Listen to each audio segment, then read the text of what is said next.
அடைந்த அத்தனை தோழர்களுக்கும் திராவிட கழக தோழர்களுக்கு நன்றி தெரிவிக்கின்ற அதே நேரத்தில் ஒரு அவசரமான கூட்டமாக இருந்தாலும் சரி, இங்கே ஓட்டூர் மாநகரிலே பல அமைப்புகள் மதச்சார்பற்ற முற்போக்கு கூட்டணியில் இருந்த அந்த அமைப்புகள் மட்டுமல்ல, உங்களுக்காக நாங்கள் இருக்கிறோம் என்று தோல் கொடுக்க வந்திருந்த அத்தனை சகோதரர்களையும் திராவிட கழகத்தின் சார்பாக, தலைமை கழகத்தின் சார்பாக உங்கள் அனைவருக்கும் என்னுடைய நன்றியை தெரிவித்துக் கொள்கிறேன்.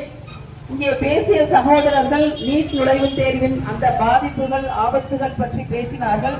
நான் மீண்டும் அதனை பேச 2016ஆம் ஆண்டு +2 மாணவர்களின் +2 மதிப்பெண்கள் அடிப்படையில் மாணவர் பட்ட சேர்க்கைக்கும் நீட் நுழைவுத் தேர்வு நடந்த பிறகு நடந்த சேர்க்கைக்கும் அதில் எந்த அளவிற்கு மாநில பாடத்திட்டத்தில் படித்த மாணவர்கள் மிகப்பெரிய அபாயத்தை சந்தித்தார்கள். சிபிஎஸ்இ என்ற சென்ட்ரல் பள்ளிக்கூடத்தில் படித்த மாணவர்களுக்கு அது எவ்வளவு ஒரு வாய்ப்பாக இருந்தது என்று புள்ளி விவரங்கள் இருக்கின்றன.